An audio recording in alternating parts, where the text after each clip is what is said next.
tous, on se retrouve aujourd'hui dans une nouvelle vidéo à l'occasion du Merry Bookmas et j'ai fait péter le chapeau. Donc il s'agira de ma dernière contribution pour ce calendrier de l'Avent et pour cette dernière vidéo j'ai choisi de vous faire le top et flop de l'année 2014.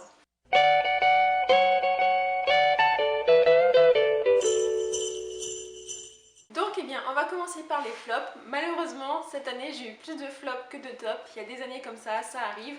Il n'y a pas vraiment de classement mais je vais quand même commencer par eux parce que je crois que normalement je voulais faire 10 et 10 et là j'ai 10 flops et que 9 tops. Donc on va commencer tout de suite avec Salma 6 de Emmanuel de Jésus que je n'ai vraiment pas du tout aimé. Je l'avais lu en lecture commune avec Lucie et Justine.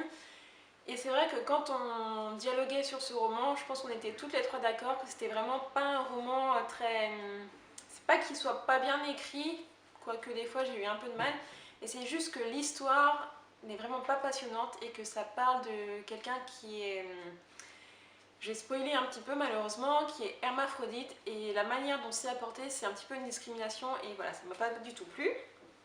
Ensuite, une fois n'est pas coutume, je vais vous présenter un roman de Jennifer Armentrout que je n'ai pas aimé. Et oui, ça arrive. Il s'agit de Frigide qui était un new adulte. Donc déjà la couverture, c'était pas le top, mais alors le contenu c'est pareil, c'était pas top du tout. La romance c'est classique et il y a un petit peu de suspense mais c'est gros comme une maison et voilà, j'ai pas du tout aimé ce roman malheureusement. Ensuite, eh bien, c'est un roman qu'on a également lu avec Justine et Lucie pour le live show. Donc il s'agit de Half-Bad de Sally Green. Donc il parle de l'histoire d'un sorcier qui est emprisonné parce qu'en fait c'est un sorcier mi-noir, mi-blanc et qui doit se pencher d'un côté ou de l'autre. Et s'il se penche d'un côté ou de l'autre, il va y avoir des conséquences, etc. Et là j'ai trouvé ça mais trop long. Il y a 5 parties, elles sont complètement inégales. Je crois que j'ai commencé à m'intéresser à l'histoire vers la 4e partie sur 5. Donc voilà. Et non, j'ai pas vraiment accroché, c'est pas super intéressant. Je sais que les filles vont continuer la série, donc tant mieux pour elles si elles les ont aimées. Mais moi, j'ai pas du tout aimé. Ensuite, là, c'était une déception puisqu'en fait, j'attendais beaucoup de ce 2e tome. J'avais vraiment adoré le 1er tome, c'était vraiment un coup de cœur. Et là, je suis tombée de haut puisqu'il s'agit de Just One Year de Gail Forman. Donc le 1er tome, c'était Just One Day, donc en anglais, et je ne sais plus, Pour un jour avec toi, je crois, en français. Et voilà, ça parle cette fois, c'est du point de vue de Willem. Et donc c'est un an avec Willem jusqu'à temps qu'il retrouve Loulou. Et voilà, enfin Willem pour moi n'est pas du tout intéressant. Il parle de voyage, j'ai l'impression d'être dans un guide pour TripAdvisor et ça ne l'a pas fait. Ensuite là je sens que je vais me faire des ennemis, mais ceux qui me suivent le savent déjà que je n'ai pas apprécié ce roman et ce qui confirme que cet auteur n'est pas pour moi puisque j'ai aussi un flop pour un autre roman de lui. Donc je n'ai pas aimé Nos étoiles contraires. Et oui, c'est pas un roman qui m'a emporté, ça m'a pas spécialement fait pleurer, pourtant je suis pas insensible, je pleure assez facilement. Mais voilà, c'est pas quelque chose qui m'a touchée, j'étais peut-être trop extérieure et je trouve que l'auteur n'a pas vraiment bien abordé les sujets. Je trouve que les personnages parlent comme s'ils avaient déjà 60 ans, comme s'ils avaient déjà tout vécu alors qu'ils ont que 16 ans et j'ai pas trouvé ça très réaliste. Et on continue donc dans le même style, toujours de cet auteur, donc ce qui confirme que John Green n'est pas un auteur pour moi. Je n'ai pas aimé Qui es-tu Alaska. Donc là aussi je sais que beaucoup d'entre vous l'ont lu et ont beaucoup aimé, ça n'a pas été mon cas malheureusement. C'est le premier roman de lui que j'avais lu, j'ai lu ensuite Nos étoiles contraires. Et bon, c'est vraiment son écriture que j'arrive pas à accrocher, je sais pas, il y a quelque chose chez lui que j'aime pas. Ensuite, là aussi c'était une petite déception parce que j'aime beaucoup cet auteur que j'avais lu la série 4 filles et un jean quand j'étais plus jeune. Et là c'était son dernier roman sorti, il s'agit de Ici et maintenant de Anne Brachard. Et là c'est pareil, le sujet est pourtant assez intéressant puisque c'est les voyages dans le temps. Mais je trouve que ça a été abordé trop rapidement, en fait c'est juste un seul tome. Et tout est un peu balancé comme ça et il faut dire aussi que l'héroïne, j'ai pas vraiment accroché avec elle, tout va trop vite, surtout vers la fin. C'est un peu trop facile dans la résolution, pardon. Donc voilà, j'ai pas vraiment accroché. Ensuite, on a un roman de chez Pocket Jeunesse, donc qui est sorti vers la fin de l'année, je crois que c'était en septembre peut-être. C'est Au-delà des étoiles de Beth Revis. donc Across the Universe en anglais. Donc en anglais j'en avais énormément entendu parler, donc forcément mon attente était assez forte. Et il faut dire que j'étais assez déçue. Bon, je suis pas déjà très fan de la couverture française, mais bon, ça c'est un détail.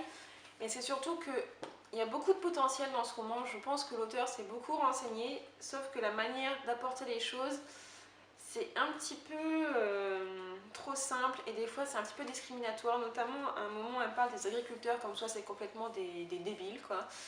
Des animaux qui copulent dans tous les coins. Enfin bon bref, j'ai trouvé ça un petit peu limite. Donc voilà, je ressors un petit peu déçue plutôt par rapport à l'attente que j'en avais. Ensuite, on a un roman de la collection R qui, pareil, est paru il n'y a pas très longtemps. Donc, il s'agit de Jalousie, liaison dangereuse de Shane Olin.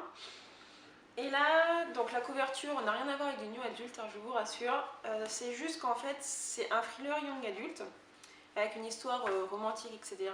Sauf qu'en fait, c'est quand même assez classique si vous avez déjà lu des autres thrillers young adultes. Pour moi, c'est pas très original. J'aurais aimé que l'auteur pousse plus la folie de l'héroïne pour que ce soit vraiment plus intéressant. J'ai eu quelques sueurs froides, mais disons que la fin a un petit peu tout gâché parce que je trouve que c'est vachement répétitif avec le roman. Donc c'est dommage. Et enfin, donc le dernier roman que je vous présente dans mes flops, il s'agit de La Légion de la Colombe Noire de Camille Garcia. Il me semble que dans mon flop de l'année dernière, j'avais présenté Icons de Margaret Stoyle, et bien là je présente Camille Garcia. Les deux ensemble, quand elles écrivent ensemble, ça peut le faire, mais alors séparément, ça ne le fait pas du tout. Moi, j'ai pas du tout accroché. Ça m'a fait un petit peu peur, mais déjà, je suis pas trop fan et je trouve qu'il y a vraiment trop de références à Supernatural. Et du coup, voilà, j'ai pas du tout accroché. C'était assez plat en fait. Et bon, bah, séparément, les auteurs, pour moi, ça ne le fait pas du tout. On va maintenant passer au top, ce qui est franchement mieux que les flops, hein, on est d'accord.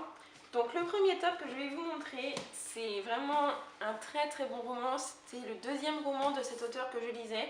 Le premier j'avais déjà beaucoup aimé, mais alors celui-ci il a un niveau déjà juste phénoménal. Donc là j'ai l'épreuve non corrigée, mais il s'agit de Hopeless de Colleen Hoover. Et ce roman est une tuerie. C'est juste des montagnes russes, on se doute de quelque chose et en fait il y a un revirement de situation et franchement c'est vraiment trop bien. Sky est une personne à laquelle je me suis beaucoup identifiée, beaucoup attachée et Holder est aussi super craquant. Et franchement je vous conseille, c'est peut-être pour moi, du moins dans cette année, le meilleur young adulte que j'ai pu lire, c'est pour vous dire. Ensuite, eh bien, il s'agit de Be With Me de Jennifer L. Armentrout. Oui, elle est à la fois dans les tops et dans les flops. Donc Be With Me, c'est le deuxième tome de la saga Wait For You, donc d'ailleurs qui va sortir en février. Donc ce tome 2 se concentre sur Teresa qui est la sœur de Cameron et qui rencontre Chase, donc le meilleur ami de Cameron. Donc vous imaginez un petit peu les choses. Et là c'est pareil, il y a quelque chose à laquelle je ne m'attendais pas au milieu du roman qui est balancé comme ça et ça donne un niveau plus dramatique que le premier tome et je me suis juste laissée emporter et c'était vraiment très bon. Ensuite on a de la dystopie et c'est le dernier tome de la saga Legend, donc c'est de Champion de Marie-Lou. Et là c'est pareil, en fait j'ai terminé en larmes donc à la fin de ce roman et je me dis que si je termine en larmes c'est que j'ai vraiment été touchée et que c'était vraiment quelque chose d'impactant pour moi. Ce tome 3 est une fin de trilogie juste parfaite. Marie-Lou a créé un univers vraiment unique. Ce qu'on je peux reprocher des fois dans la dystopie, c'est que ça développe pas assez le côté politique. Et là, on a vraiment les deux. On a le politique, on a l'aventure, on a de la romance, on a du dramatique. Et tout ça fait un cocktail explosif qui est juste, mais énorme. Je vous la conseille vraiment, cette série, si vous ne l'avez pas encore lue. Ensuite, on a Eleanor and Park de Rainbow Rowell, que là aussi j'ai vraiment adoré parce qu'en fait, ça sort un petit peu des sentiers battus.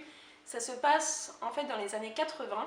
Et c'était vraiment excellent, on retrouve les cassettes audio, on retrouve plein de choses qui peuvent nous rappeler, enfin du moins en tout cas pour moi, mon enfance. Et vraiment l'écriture de Rainbow Rowell est vraiment très bien, la romance entre les deux personnages est vraiment très bien amenée, on traite beaucoup de sujets dans ce roman. Et là aussi je vous le conseille fortement. En gros je vais vous dire ça pour tous mes tops, mais lisez-les, franchement ça vaut le coup. Ensuite, on a un roman un petit peu spécial, c'est plutôt un roman adulte. Donc, il s'agit de Wild de Cheryl Strait, que j'ai lu il n'y a pas très longtemps. En fait, ça parle d'une personne qui est tombée très bas dans la drogue, etc. et à cause de la mort de sa mère et qu'il décide de partir faire une randonnée dans les chaînes américaines.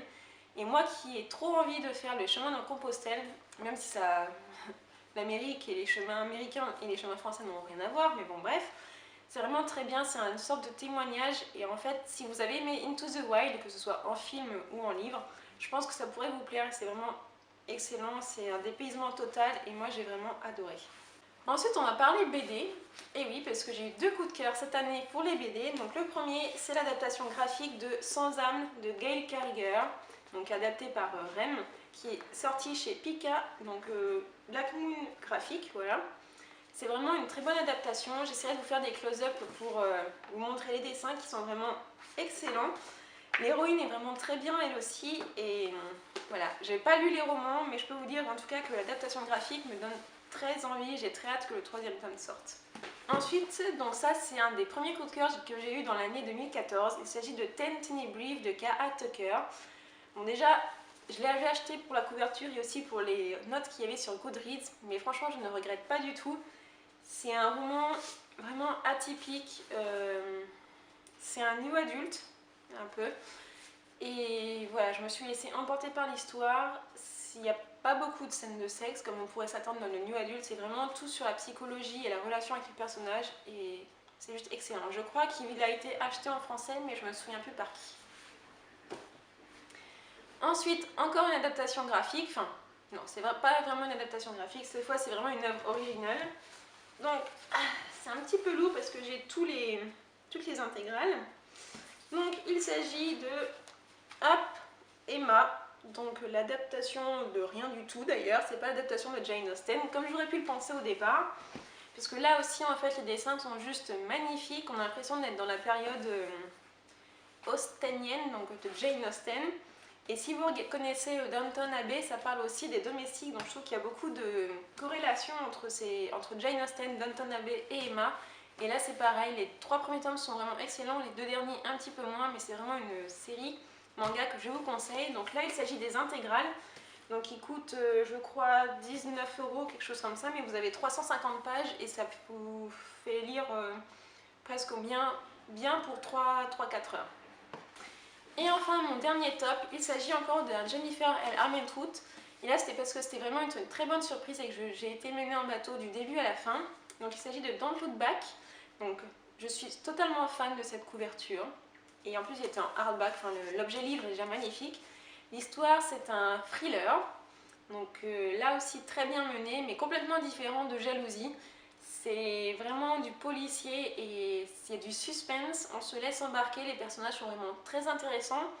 En fait l'héroïne est amnésique donc ça donne encore un aspect un peu plus mystérieux, mais je vous le conseille vraiment fortement.